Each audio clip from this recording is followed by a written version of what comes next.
एक इसमें हम जो इसे प्रीवियस वीडियो बनाए तो इसमें एक छूट गया था यहाँ पे कि मैकेनिकल इफिशिएंसी इस इंजन का क्या होगा। मैकेनिकल इफिशिएंसी हम जानते हैं कि भी किसी भी इंजन का जो इफिशिएंसी होता है वो 100% से कम होता है। 100% से कम हो रहा है। यहाँ पे जो हम ये दे रहे हैं कि इफिशियंसी मैकेनिकल क्या होगा, तो मैकेनिकल इफिशियंसी क्या होगा यहाँ पे। तो मैकेनिकल इफिशियंसी के लिए हम जानते हैं मैकेनिकल इफिशियंसी किसको बोलते हैं कि यहाँ पे it is the ratio of mechanical efficiency, it is the ratio of brake power to the indicated power is known as mechanical efficiency. ऐसे हम जानते हैं कि ब्रेक पावर और इंडिकेटेड पावर ये एफिशिएंसी जो है 100% से कम होगा। 100% से कम होगा, इसके लिए हम यहाँ पे दिए हुए हैं कि अगर यहाँ पे जो पावर डेवलप होगा वो एक्चुअल पावर होगा। मतलब क्या हुआ कि इंडिकेटेड पावर जो होता है वो बड़ा होता है और ये ब्रेक पावर जो होता है वो इंडिकेटेड पावर से कम होता है। क्यों? क्योंकि इंडिकेटेड पावर है यहाँ पे, तो इंडिकेटेड पावर का कुछ पावर ये फ्रिक्शन के वजह से क्या होता है वो कि लॉस हो जा रहा है। फ्रिक्शन के वजह से कुछ पावर का लॉस होगा, ये ऑटोमेटिक है। यहाँ ब्रेक पावर जो होगा इंडिकेटेड पावर से क्या होगा, कम होगा। हम जानते हैं कि मैकेनिकल इफिशियंसी जब भी होगा तो वो 100% से कम होगा।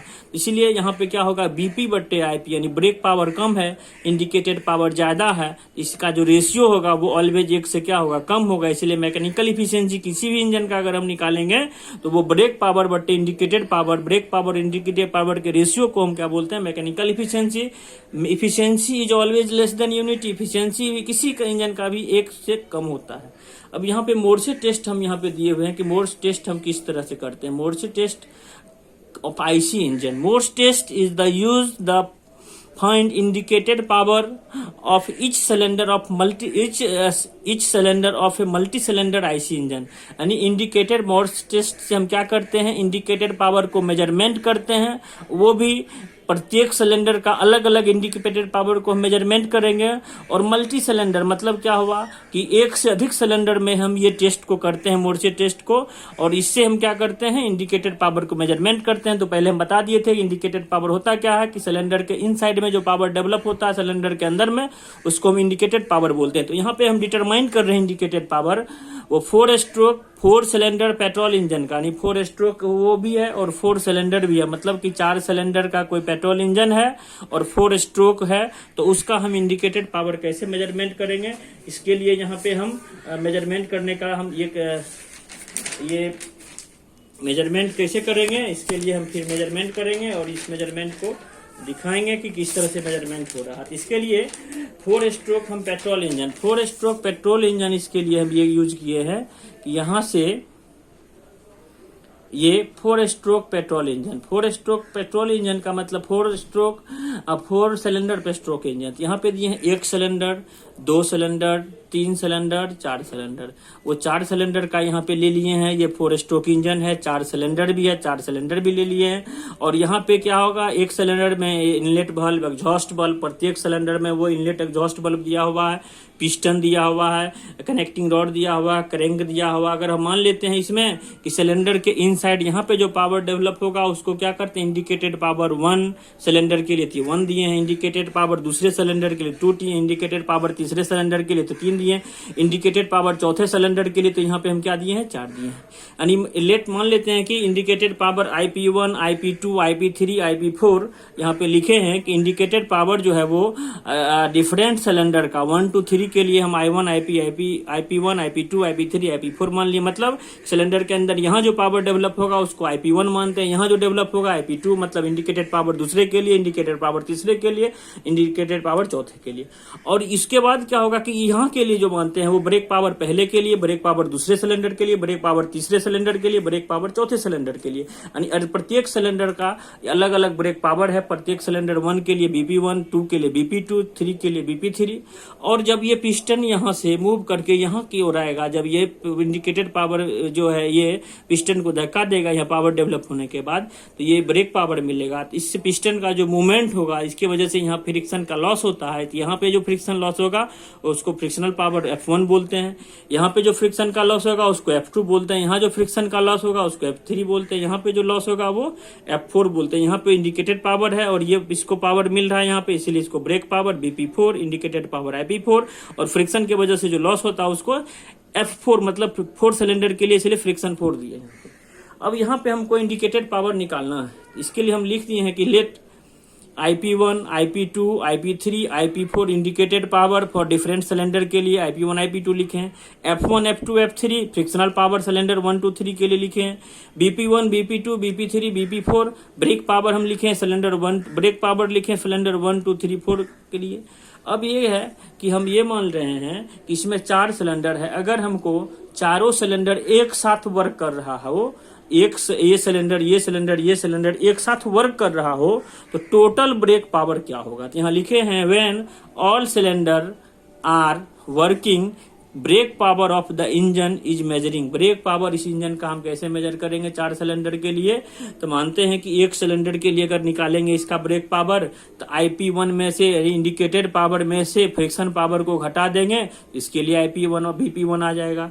इस पावर में से इस लॉस को घटा देंगे तो इसका ब्रेक पावर मालूम हो जाएगा। इस पावर में से इस लॉस को घटा देंगे तो इसका पावर मिल जाएगा।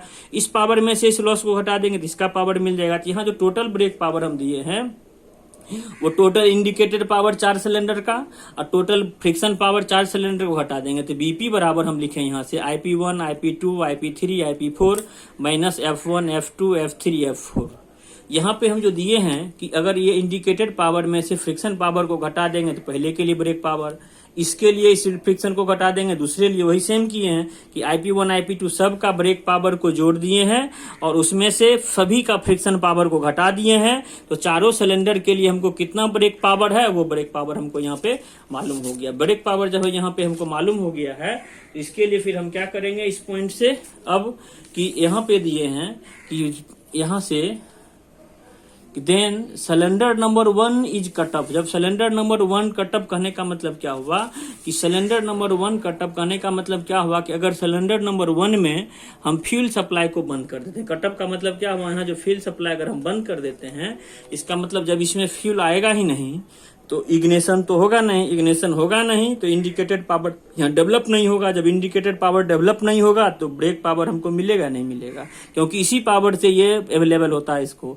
लेकिन पिस्टन जो है, ये जितने भी क्रैंक पिस्टन क्रैंक है जो एक शाफ्ट से जुड़ा हुआ है यहाँ से, तो इसका मतलब ये है कि जब यहाँ इंडिकेटेड पावर डेवलप होगा नहीं तो ब्रेक पावर इसको मिलेगा नहीं। लेकिन पिस्टन का जो मूवमेंट होगा, पिस्टन का मूवमेंट होने का मतलब क्या है कि फ्रिक्शन पावर तो यहाँ डेवलप होगा।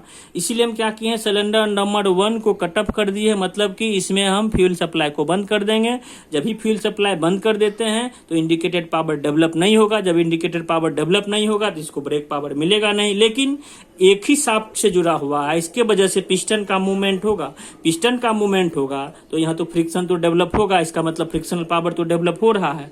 इसलिए यहाँ पे जो हम दिए हुए हैं इसके लिए कि cylinder number 1 cut of, cylinder number 1 cut of कर दिए हैं यहाँ से, cylinder number 1 cut of so that does not develop any power. यानी सिलेंडर नंबर 1 को जब हम कट ऑफ कर दिए तो उस सिलेंडर में कोई पावर डेवलप नहीं होगा। When cylinder number 1 cut off then IP1 0, मतलब सिलेंडर नंबर 1 में अगर हम फ्यूल सप्लाई को बंद कर देते हैं तो इंडिकेटेड पावर क्या होगा 0, but frictional power loss in cylinder, मतलब उसमें फ्रिक्शन का लॉस होगा। जब हम दे दिए हैं यहाँ से कि ब्रेक पावर अब निकालते हैं हम 3 सिलेंडर का, जब इसमें इंडिकेटेड पावर डेवलप नहीं होगा तो इसमें डेवलप होगा, क्योंकि इसमें सप्लाई दे रहे हैं, इसमें सप्लाई दे रहे हैं, इसमें सप्लाई दे रहे हैं, इसका मतलब इसमें सप्लाई दे रहे हैं तो इंडिकेटेड पावर डेवलप होगा, तो ब्रेक पावर भी डेवलप होगा, इसका भी ब्रेक पावर डेवलप होगा, इसका भी ब्रेक पावर डेवलप होगा।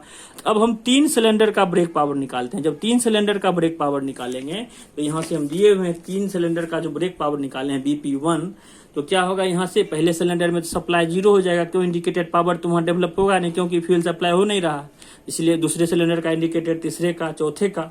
लेकिन पहले में भी फ्रिक्शन डेवलप होगा, दूसरे में भी होगा, तीसरे में भी होगा। तो इसको हम क्या करते हैं, इक्वेशन फर्स्ट और इक्वेशन सेकेंड से, इक्वेशन फर्स्ट में मेरा क्या था, इक्वेशन ये था कि 4 सिलेंडर का ब्रेक पावर ये है और 3 सिलेंडर का ब्रेक पावर यहाँ पे हमको ये है, 3 सिलेंडर का ब्रेक पावर ये है, वो 4 सिलेंडर का ब्रेक पावर ये है। तो हम ये 4 सिलेंडर के ब्रेक पावर में से 3 सिलेंडर के ब्रेक पावर को घटा देते हैं, तो यहाँ पे हमको 1 सिलेंडर का इंडिकेटेड पावर मिल जा रहा है। इसको हम घटाते हैं BP 4 सिलेंडर का ब्रेक पावर, 3 सिलेंडर का ब्रेक पावर, उसमें 4 सिलेंडर का ब्रेक पावर ये है, 3 सिलेंडर का ब्रेक पावर ये है, तो ये फ्रिक्शन से कैंसिल हो जाएगा, I2 इससे कैंसिल हो जाएगा, I3 इससे कैंसिल हो जाएगा, बचेगा IP1 बराबर हमको आ जाएगा इंडिकेटेड पावर जो आ जाएगा 1 सिलेंडर के के लिए वो बीपी यानी 4 सिलेंडर का ब्रेक पावर मालूम होना चाहिए, और 3 सिलेंडर का ब्रेक पावर मालूम हो जाएगा तो इससे हम क्या होगा, इंडिकेटेड पावर हम निकाल सकते हैं पहले सिलेंडर का। सिमिलरली अब करके आ देते हैं कि यहाँ पे दूसरे सिलेंडर में सप्लाई बंद करेंगे। जब दूसरे सिलेंडर में सप्लाई बंद कर देंगे तो पहले सिलेंडर का ब्रेक पावर, इसका ब्रेक पावर हमको मालूम होगा, लेकिन इसका ब्रेक पावर नहीं मालूम होगा क्योंकि इसमें हमको फील्ड सप्लाई नहीं हो रहा है। अगर हम ये कर देते सिमिलरली करके, तो ये अगर सिलेंडर नंबर 2 कट कर देते हैं तो सिलेंडर नंबर 2 में ये डेवलप पावर नहीं होगा, लेकिन फ्रिक्शन डेवलप होगा। इंडिकेटेड पावर 2 सिलेंडर के लिए, 1 के लिए 4 सिलेंडर का बीपी, तो 3 सिलेंडर का ए बीपी। इसी तरह I2 में जाएंगे तो ये 4 सिलेंडर का बीपी, फिर 3 सिलेंडर का बीपी, 2 जो कि कट ऑफ है। सिमिलरली तीसरे में कट ऑफ कर देंगे तो ये IP3 आ जाएगा, 4 सिलेंडर का बीपी, फिर वो 3 सिलेंडर का बीपी। सिमिलरली नंबर 4 कर देते हैं यहाँ से, सिमिलरली नंबर 4 कर देते हैं, सिमिलरली नंबर 4 कर देते हैं यहाँ से, सिमिलरली नंबर 4